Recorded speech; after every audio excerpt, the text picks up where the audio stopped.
बेहतरीन drama serial कठपुतली के इस एपिसोड में आप देखेंगे कि यान को बहुत जल्द अपनी गलतियों का एहसास होने वाला है कि आखिर उसने क्या किया है। क्योंकि जैसे ही अरीबा का पत्ता इस दुनिया से कट जाएगा तो हर चीज़ अपने ठिकाने पे आ जाएगी। आप देखेंगे कि रीबा ने इतनी इतनी चालें चली हैं कि हर चीज़ को तबाह फना करके रख दिया। अपना घर तो वो बसा नहीं सकी, लेकिन दूसरों को घर उजाड़ने में उसने कोई कसर बाकी नहीं छोड़ी। वो अयान को अपनाना तो नहीं चाहती थी, लेकिन चाहती ये थी कि अयान की ज़िंदगी में खुशियाँ ना आए, जिसकी वजह से उसने दिन रात एक कर दिया और ताबीन पर घटिया किस्म के इल्ज़ामात ले लगाकर अयान का दिमाग भर दिया। और अयान पर अफसोस इस बात का है कि अयान ने आंखों देखी मक्खी निकल ली, यानी कि जो कुछ उसने देखा उस पर यकीन कर गया और ताबीन को अपने आप से दूर कर लिया। लेकिन ताबीन अब इस चीज़ के लिए तैयार नहीं है और वो कहती है कि आखिर कोई इतना घटिया कैसे हो सकता है। तुम जानते तो थे कि अरीबा किस किस्म की लड़की थी, लेकिन उसके बावजूद तुमने उसकी बातों पे यकीन करके हर चीज़ को तबाह फना करके रख दिया है। मुझे तो समझ नहीं आ रही है यार कि आखिर तुम क्या चाहते हो, क्यों ये सब कुछ कर रहे हो। आज भी तुम अरीबा की बातों पे यकीन करके हर चीज़ को तबाह कर रही हो। देखो, तुम्हें उसकी बात नहीं माननी चाहिए थी। तुम जानते हो कि अपने मुफाद की खातिर कुछ भी कर सकती है, लेकिन शायद तुम्हें इन सब चीज़ों का अंदाज़ा ही नहीं, और फिर दोबारा तुमने वही हरकतें शुरू कर दी, जिस पर आप देखेंगे कि वो कहता है कि अरीबा ने तुम्हारे बारे में कुछ भी नहीं कहा। लेकिन ताबीन भी इसको बताती है कि ये तुम मानो या ना मानो, ये सारी चाल सिर्फ और सिर्फ अरीबा की है, और सारी आग अरीबा की लगाई हुई थी, इसके अलावा और किसी की नहीं। आयान खामोश हो जाता है। उसकी माँ से कहती है कि बेटा, मुझे यकीन था कि ये सब कुछ अरीबा करवा रही है, लेकिन तुम अपनी आंखों से वही देख रहे थे जो तुम्हें दिखाना चाह रही थी अरीबा, इसके अलावा और कुछ भी नहीं। लेकिन मैं कुछ भी नहीं कर सकती थी। अफसोस मुझे भी है तुम पे कि तुमने बहुत ही गलत किया है। काश तुम अपने आप को अभी भी सुधार लो, लेकिन मुझे लगता है कि तबीन अब तुम्हें माफ़ नहीं कर पाएगी। तुमने जो हरकतें ताबीन के साथ की है, ताबीन इस चीज़ को नहीं भुला पाएगी। काश तुम्हें अकल आ जाती और तुम समझ जाते, लेकिन अफसोस की बात यह है कि तुम नहीं समझे। तुम उस बेवकूफ़ लड़की के पीछे लग के ताबीन पर शक करते रहे। यही तुम्हारी गलती थी और तुम्हें इस गलती की सज़ा ज़रूर मिलनी चाहिए। जिस पर आप देखेंगे कि वो कहता है कि यकीन मानिए, अरीबा सिर्फ और सिर्फ इसका भला चाहती थी और कुछ भी नहीं। पता नहीं क्यों आप लोग उस पर इल्ज़ामात लगाकर उस पर क्या क्या बहतान लगा रहे हैं। अरीबा को अंदर लाने की कोई भी ज़रूरत नहीं है, लेकिन उसकी माँ कहती है तुम मानो या ना मानो, सब कुछ से अरीबा का कहिए किया कि था। उसको छोड़ दे, यानी कि इस रिश्ते से उसको मना कर दे। लेकिन जी आप देखेंगे वो कहती है कि बेटा, मैं अब ऐसा वैसा कुछ भी नहीं चाहती, बल्कि मैं सिर्फ इतना चाहती हूँ कि तुम्हारा घर बसा रहे और इसका भी बस जाए, सारे मसले जो है मेरे हल हो जाए। लेकिन ये औरत कहाँ संभलने वाली है, किसी की एक नहीं सुनेगी। तभी ना यान से साफ साफ कहती है कि देखो, मैं तुम्हें बार बार ये कहने की कोशिश कर रही हूँ कि ये सिर्फ और सिर्फ इस लड़की की चाल है, इसके अलावा कुछ नहीं है। इसने कुछ ना कुछ तो ऐसा किया है, क्योंकि उसको तो पूरी बात का इल्म ही नहीं कि आखिर क्या तमाशा हुआ और क्या नहीं हुआ।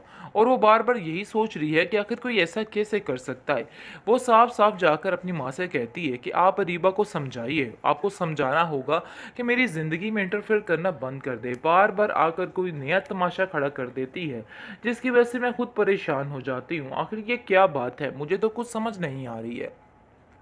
आप देखेंगे जी, अरीबा जो है वो भी काफ़ी ज़्यादा ख़तरनाक साबित होने वाली थी, क्योंकि वो चाहती थी कि हर एक को एक दूसरे से अलहदा कर दिया जाए, उसकी ज़िंदगी में ठंड तब पड़ेगी।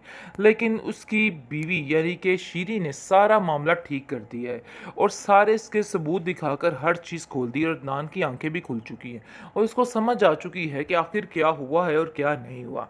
जिस चीज़ को छुपाती फिर रही थी, अब जाकर उसको अंदाज़ा हो जाएगा कि उसने कितनी बड़ी गलती कर दी थी, और ये भूल उसके लिए नाकाफ़ी थी। अब उसका ऐसा हश्र किया जाएगा कि अब ये याद रखेगी। लेकिन इसके साथ यही होना चाहिए था, और ये सब कुछ यही डिज़र्व करती थी, और यही इसका इलाज था। अयान की माँ अयान को बारहा समझा समझा के थक गई है कि देखो, ऐसी कोई बात नहीं, अपने दिल से ये सारी बातें साफ कर दो। लेकिन आप देखेंगे कि उसके दिल से कहाँ ये बातें साफ होने वाली हैं, क्योंकि जब तक अरीबा है तब तक कुछ भी हो सकता है। लेकिन जी ऐसा लग रहा है कि अरीबा का भी काम तमाम हो चुका है, या तो फिर इसका ख्वाब है ये, या फिर इसका वाकई में काम तमाम हो चुका है। आप देखेंगे कि इस तरीके से अयान जो है ताबीन को इग्नोर करता है। ताबीन ये चीज़ बिल्कुल भी बर्दाश्त नहीं कर पा रही और काफ़ी हैरान हो रही है, और अपनी माँ से कहती है, यानी कि अपनी फूफो से कहती है कि आखिर ये सब कुछ क्या हो गया, मुझे तो कुछ समझ नहीं आ रही, मैंने तो ऐसा कभी सोचा भी नहीं था। इस अरीबा की चालों ने हर चीज़ ख़राब कर दी। मुझे यकीन है इस बात का पूरा-पूरा कि ये सब कुछ अरीबा का ही किया जा रहा है और अरीबा ने ही ये सब कुछ किया है। मुझे यकीन नहीं आ रहा कि आखिर कोई इतना घटिया कैसे हो सकता है। अपनी ज़िंदगी में उसको सब कुछ मिला हुआ है, लेकिन फिर भी वो मेरे पीछे हाथ धो के पड़ी हुई है। आखिर वो चाहती क्या है? जिसको सुनकर आप देखेंगे कि वो अयान से कहती है उसकी माँ कि बेटा देखो, अपने दिमाग से ये फितूर निकाल दो। मुझे यकीन है कि सब कुछ अरीबा ने ही करवाया है। तुम बिला वजह ताबीन के बारे में इस तरह की बातें सोच रहे हो। इस तरह की बातें सोचना बिल्कुल भी ठीक नहीं है। मैं तो कतई यकीन नहीं कर सकती कि हमारी ताबीन कुछ कर सकती है। अरे वो बच्ची मेरे हाथों में पली बड़ी है। हाँ, अगर ताबीन के बारे में, अरीबा के बारे में कुछ कहते हो तो वो मैं मान लूँगी, क्योंकि अरीबा को मैं जानती हूँ कि वो किस कदर लालची और घटिया है। आप देखेंगे ईयान इस चीज़ को कहीं न कहीं समझ रहा है कि वाक़ई उसने कितनी दफ़ा देखा है अरीबा को फिर दोबारा से वही तमाशे करते हुए। लेकिन कैसे वो इन सब बातों को इग्नोर कर सकता है, और अब उसको इस बात का यकीन हो जाना चाहिए कि अरीबा अपने वफ़ाद की खातिर कुछ भी कर सकती है। लेकिन हो सकता है कि अदनान इसका किस्सा तमाम कर दे, क्योंकि लग तो ऐसे ही रहा है और ये डिज़र्व भी करती है। इसके साथ ऐसे ही होना चाहिए। लेकिन जी आप देखेंगे कि ये भी हो सकता है कि ये सरासर इसका ख्वाब हो, इसके अलावा और कुछ भी नहीं। बहुत परेशान हो चुका है यार, क्योंकि उसको समझ नहीं आ रही कि वो क्या करे, किसका साथ दे, किसका ना दे, किस तरफ जाए और किस तरफ जाए। इन सब चीज़ों ने उसको परेशान हाल करके रख दिया है।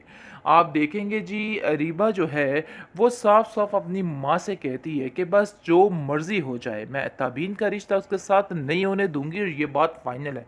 आप लोगों को मेरी बात समझनी होगी और माननी होगी। अभी और इसी वक़्त अपने शौहर से कहिए कि उसको छोड़ दे, यानी कि इस रिश्ते से उसको मना कर दे। लेकिन जी आप देखेंगे वो कहती है कि बेटा मैं अब ऐसा-वैसा कुछ भी नहीं चाहती, बल्कि मैं सिर्फ़ इतना चाहती हूँ कि तुम्हारा घर बसा रहे और इसका भी बसे सारे मसले जो है मेरे हल हो जाए। लेकिन ये औरत कहाँ सँभलने वाली है, किसी की एक नहीं सुनेगी। तभी ना यान से साफ-साफ कहती है कि देखो मैं तुम्हें बार-बार ये कहने की कोशिश कर रही हूँ कि ये सिर्फ़ और सिर्फ़ इस लड़की की चाल है, इसके अलावा कुछ नहीं है। इसने कुछ ना कुछ तो ऐसा किया है, क्योंकि उसको तो पूरी बात का इल्म ही नहीं कि आखिर क्या तमाशा हुआ और क्या नहीं हुआ। और वो बार-बार यही सोच रही है कि आखिर कोई ऐसा कैसे कर सकता है। वो साफ-साफ जाकर अपनी माँ से कहती है कि आप अरीबा को समझाइए, आपको समझाना होगा कि मेरी ज़िंदगी में इंटरफेयर करना बंद कर दे। बार-बार आकर कोई नया तमाशा खड़ा कर देती है, जिसकी वजह से मैं खुद परेशान हो जाती हूँ। आखिर ये क्या बात है? मुझे तो कुछ समझ नहीं आ रही है। आप देखेंगे जी अरीबा जो है वो भी काफ़ी ज़्यादा ख़तरनाक साबित होने वाली थी, क्योंकि वो चाहती थी कि हर एक को एक दूसरे से अलहदा कर दिया जाए और उसकी ज़िंदगी में ठंड तब पड़ेगी। लेकिन उसकी बीवी यानी कि शीरी ने सारा मामला ठीक कर दिया है और सारे इसके सबूत दिखाकर हर चीज़ खोल दी, और अदनान की आंखें भी खुल चुकी हैं और उसको समझ आ चुकी है कि आखिर क्या हुआ है और क्या नहीं हुआ। जिस चीज़ को छुपाती फिर रही थी, अब जाकर उसको अंदाज़ा हो जाएगा कि उसने कितनी बड़ी गलती कर दी थी और ये भूल उसके लिए नाकाफ़ी थी। अब उसका ऐसा हश्र किया जाएगा कि अब ये याद रखेगी। लेकिन इसके साथ यही होना चाहिए था और ये सब कुछ यही डिज़र्व करती थी और यही इसका इलाज था।